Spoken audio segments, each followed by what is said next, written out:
ښې جارې.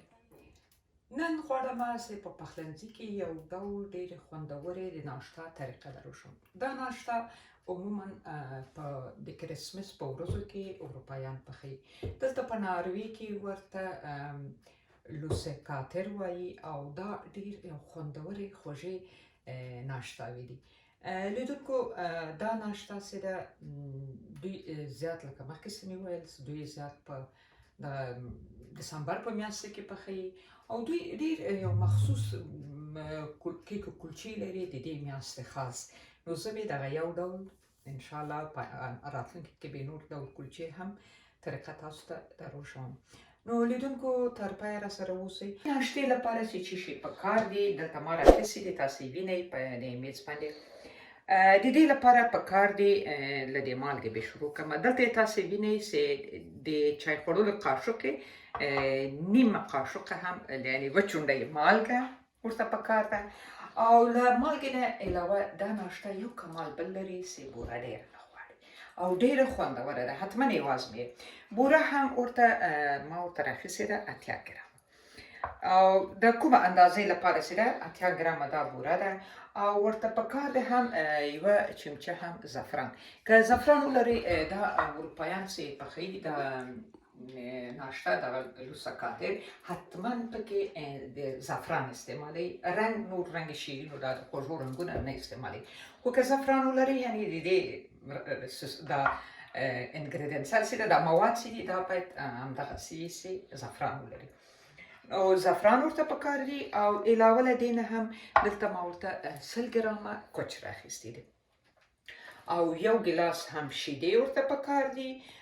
یوه هګۍ هم پکار ده چې ما دلته اوس نه ده ایښې د هغه په سر باندې چې بیا ورته وهمې منځ کې هګۍ نه وریږي او دا هم ورته ما راخیستي دي 450 ګرامه اوړه.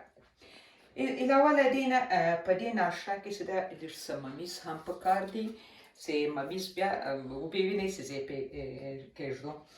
او دلته مې هم خمیر مایه، دا خمیر مایه مې مخکې راایستلې وه اوبه سوې ده.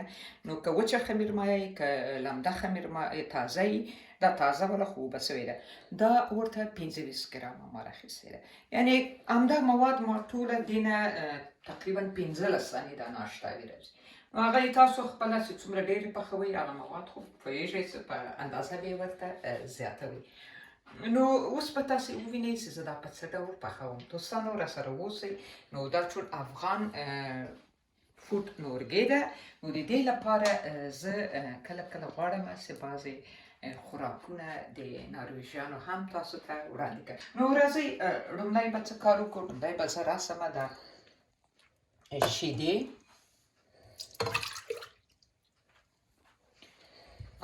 بوره، دا بوره به هم دلته ور واچوم چې ښې لږه کې پکې اوبه سي او کوچ او دې لاندې به اور بل کړمه. دا دومره تودومه دا شیدې او دا کوچ چې هسې مغزې دا ګوته پکې لږ څه توده سي یعنې داسې تړمې سي. دا هم خمیره او دا هم شیدې ور واچوم او کوچ. ومې ویل ډېرې سرې کوئ مه، هسې تړمې او په دومره تړمو شیدو کې دا کوچ شاید حل نه سي. نو کوچ کولی سئ تاسې مخکې له یخچاله وباسئ، لا یې لږ څه ویلې کړئ په مایکروویف کې لا په دیګي کې سره باید نه. او دا هم مالګه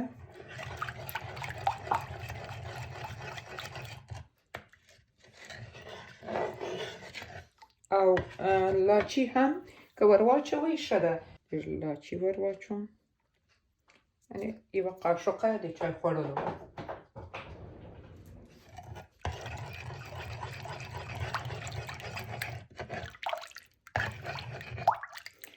دا خمیره او دا کوچ ښه پکې حل سي. دوستانو سوکه سوکه دا اوړه پکې اچوم.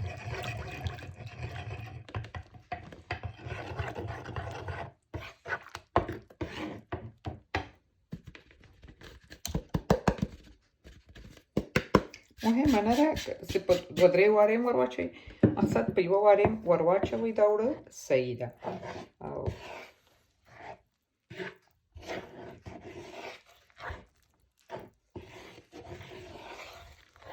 لیدونکو دلته ما په میز شینه وه یوه دانه هم هګۍ ورته پکار ده چې بیا یې کله په داش کې ږدوو نو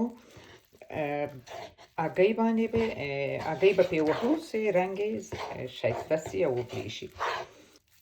او لیدونکو دا وروسته تیار سي جوړ یې کړم بیا یې نو تقریبا 1 ساعت تاسې همداسې پرېږدوئ پټې کړئ بالا یې وساتئ بیا جوړوو.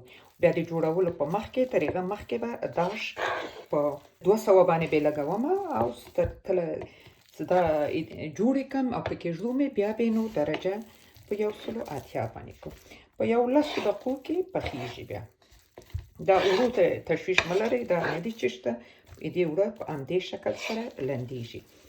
اوس به یو څه په لاس سم کړم سره راټول به کړم دا شکل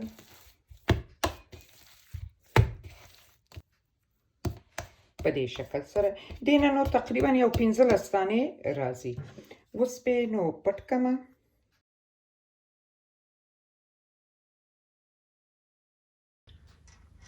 دوستانو دا په وړو باندې مې 1 ساعت وخت تیر کړو. تاسې وینئ ښه وپړسېدل. اوس به نو دا کاتر جوړ کړم او دلته مې په دې قالب کې کاغذ ویړ کړی ده او چې جوړوم یې په دې کې به کېږدم او دا هم ورته ممیز پکار دي کشمش.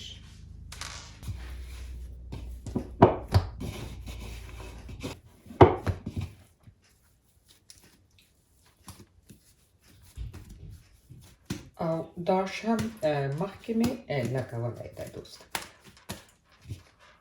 او داش مې هم ولګوو او داسې جوړ یې کړم. پس له هغه نه هم دا باید زه 1/2 ساعت بیا هم پرېږدم.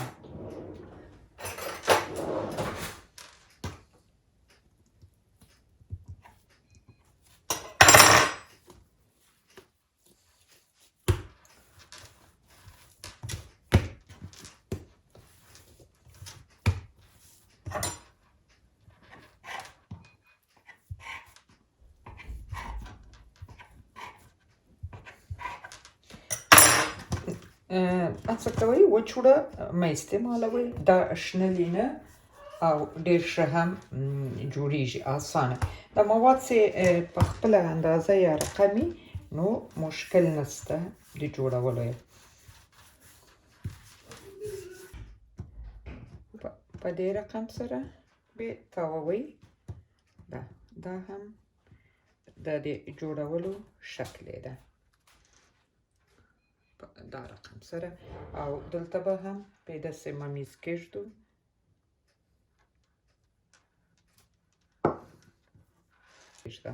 په داش کې هم ډېر وخت نه غواړي تقریبا 15 دقیقې تر 20 دقیقو پورې دا پخیږي.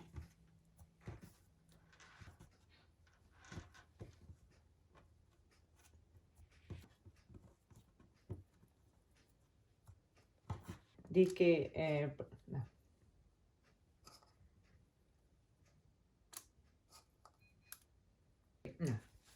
اوس یې پټوم تقریبا 1/2 ساعت.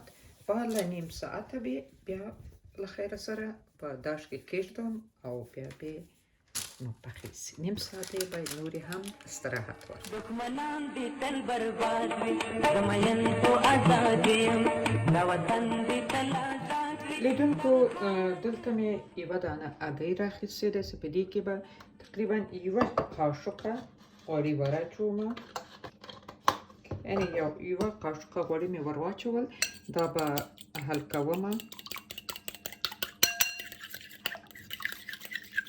او دا نور نو تقریبا 1/2 ساعت پې تېر شو او نورې هم وپړسېدلې. تاسې وینئ. اوس به هګۍ په ټولو ووهم او په داش کې به له 15 تر 20 دقیقو پورې داش مې البته مخکې لګولی ده.